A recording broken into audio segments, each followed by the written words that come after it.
I'm Keegan Shivers. And I'm Old Man Shivers. And this is the Shivers Report, where you get the most up-to-date real estate information in the world! And more specifically in the Pacific Northwest.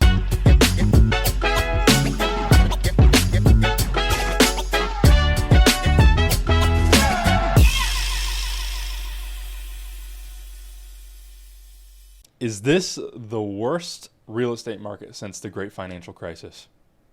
It depends on where you're at and who you're talking to. Yeah, I mean, I see there's this one guy. His name's Brandon Blankenship. He's always posting on his stories in Chicago. He's like, buyers, this is the worst time to ever try and purchase a home because you're not going to be able to purchase because every single home is getting these crazy multiple offer scenarios. Like it's like a whole nother universe over there. It's 2021. In 2026, over in the suburbs of Chicago, you come over here, it's a much different story. Yeah. It's region, the Sun Belt, Pacific Northwest, and Mountain, except Idaho, they're getting beat up. Midwest, affordability they're doing pretty well, and then the Northeast, where supply has stayed very, very low, and a lot of people that move the Sun Belt's like, I can't take it anymore. They're moving back, but the supply is low. So let's talk about where we're at, which is the Pacific Northwest. Is this a tough market for agents? We'll start with on the agent perspective. You're a newer agent. Yeah. Is it tough? Well, I don't really know anything other than this, so I would say this has kind of been the norm. But for everybody that I've talked to that's been in the business since at least like 2019, that has gone through COVID and the heaven of real estate. Yeah. Even some guys that started in 2016, 2015 that I've been talking to said this is the most difficult time, not necessarily just because of the transaction volume being so down. It's more so the conversations that you're having to have on a daily basis. Right. Your clients, even more so right now, when it's quiet, they want to know what's going on. You have to show what kind of value you're actually bringing, because if they just see it on the MLS and on Zillow and they think that's all you're doing, well, why are we getting paid at that point? Yeah. So really, if we look at the data, okay, because feelings matter. And the consumer confidence is the lowest. There was a stat that's the lowest it's been in 70 years. Wow. Now, if you have a ton of money in the stock market, you're not feeling that. You're living good. That's why luxury properties are still doing okay. Yeah. They're still going down, but they're moving. But the overall economy, there is a feeling of like, oh, this is a challenge. So if we look at sales compared to last year, up until May was a little bit better. Yep. Values came down. Okay. And now we're going into this second part of what's the peak selling season. It is slow. Buyers are taking their time.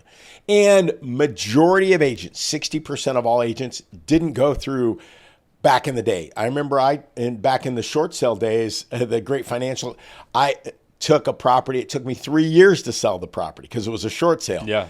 Now it's taking a lot longer, but most agents never experienced that. That's why agents that didn't go through the heaven of real estate and got in. This is great because if you can talk to your clients, if you can show your value, differentiate yourself, you can win. But if you think that, hey, you're putting the property on the market and you're going to get multiple offers right out of the gate, that game is gone. Does it happen? Yes.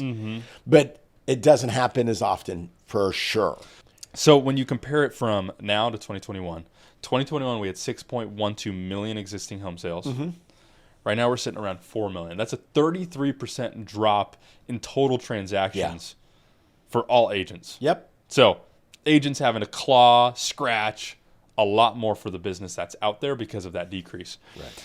In the peak of 2022, NAR memberships peaked at $1.6 million, or 1.6 million agents. I feel like when I was in college, I was seeing all online real estate.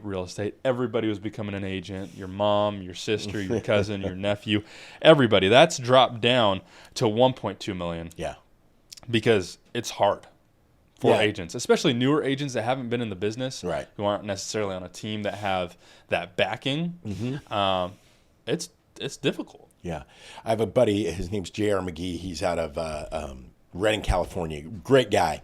And he's like, college for kids right now, let's just say there's a kid that doesn't want to go to college, but he's not good with his hands. He goes, what we need to do, he wants to start a nationwide apprenticeship program for kids in the sales industry.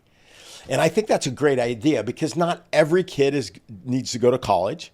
Okay, because you got to look at the math, right? Yeah. You're going to spend $300,000 on a degree, and you come out and you might work at Starbucks. Okay, but on the other hand, you don't want to be an electrician. You want to be in the sales business, and there really isn't like that apprenticeship thing. Now, in the real estate game, apprenticeship is going on a team. That's the apprenticeship.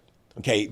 No agent, I believe, should go out and do it on their own in this market. But commission splits. Yeah, I'm not getting my whole commission. Exactly. I always like to say, last year. I like to say, do you want 100% of nothing or 10% of a great big pie? Because the fact is, good teams are dominating this industry. Why? Because they have proven repeatable systems and their agents are trained in the skill of negotiations and marketing and negotiations as being able to have a conversation. And just education. I mean, we just had Vanessa who joined our team last month and she's like, we didn't talk about any of this. Right.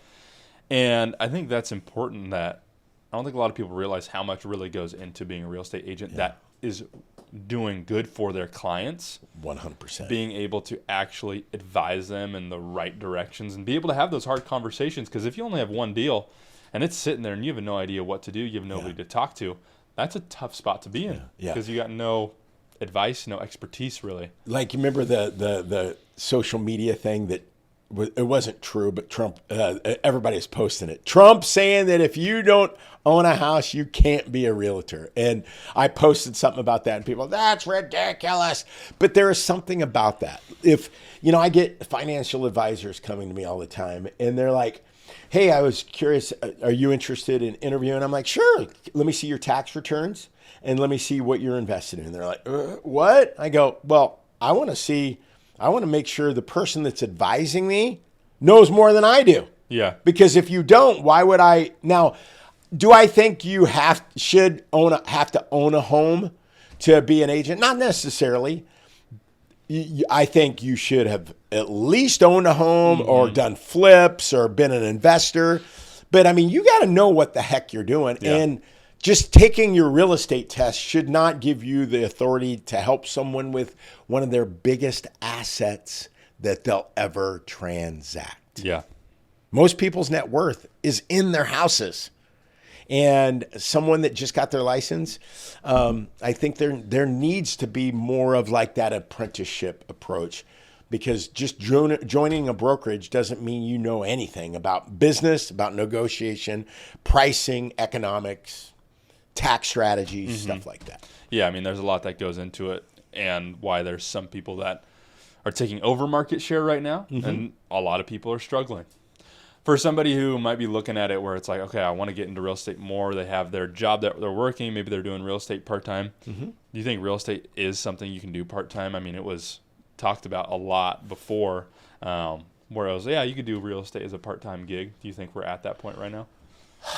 If you want to do real estate as a part-time gig for maybe yourself, you want to learn, because you can do both. Let's say, I talked to a kid that he had a really good corporate job and he was wanting to jump full time. And I'm like, man, it's a tough game right now.